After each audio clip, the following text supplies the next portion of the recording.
Marcel Farba Maroun alors tey jii wàllum football la ñuy wax naturellement Marcel le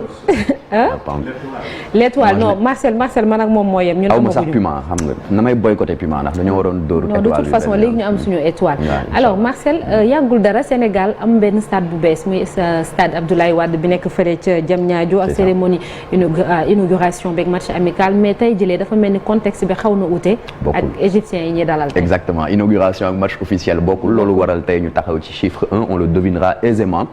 mu di rek gulet première fois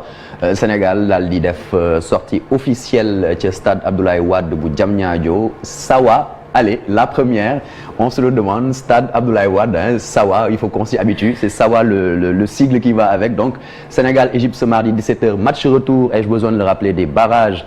du mondial 2022 bi nar a nag porter le sceau de l'histoire maa ngi ko doon wax sànq bi mooy nar a nekk première sortie officielle gaynde yi ci bile stade et puis sixième première fois que équipe nationale di jouer ci benn stade sénégalais soxna Nata. Première fois moom c'était quand? Alors première fois bi plus exactement c'était le 12 avril 1963 mu nekkoon ci stade ex-stade de l'amitié ñu gën ko xamee aujourd'hui ci stade Demba Diop et bien Sénégal Cameroun ñoom ñoo doon jongante ci ay jeux ci benn tournoi tuddee ko les jeux de l'amitié donc Sénégal amoon ci ndam benn bal ci dara kii di Youssou Ndiaye on l'a ici malheureusement pas encore quand il n'était pas footballeur mais bon c'est quand même Youssou Ndiaye moom moo dugaloon le but de la victoire contre donc les Lions indomptables du Cameroun lors des Jeux de l'amitié la première à Kaolack aussi il y en a eu au stade Lamine Gueye 13 avril 1975 la woon ci wàllu éliminatoire CAN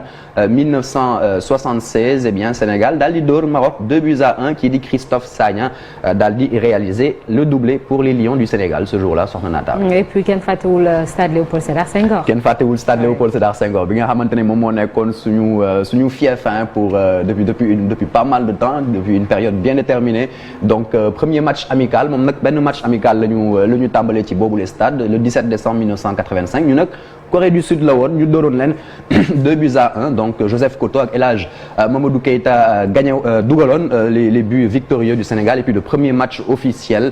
donc le 25 décembre 1985 la woon tournoi CEDEAO Sénégal dooroon Guinée 3-1 Amadou Diop ñu koy tuddee Boy Bandi Jules François Bocandé ak Lamine Ndiaye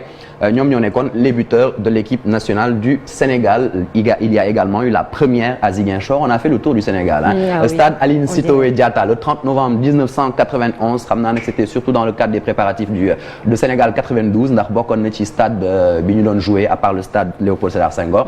stade bi moo doon accueillir yeneen match Coupe d'Afrique des Nations 92 boobu c'était lors d'un tournoi Amilcar Cabral loolu waraloon ñu joué woon ci boobu le stade Aline Sitoé Diatta le 30 novembre 91 ñu nag Gambie la woon ñu door leen 2-0 qui dit Alassane Seck Ran ak Lamine Sarr dugaloon les buts du Sénégal et puis deuxième match officiel toujours à Ziguinchor éliminatoire CAN 96 la woon 7 janvier 95 plus précisément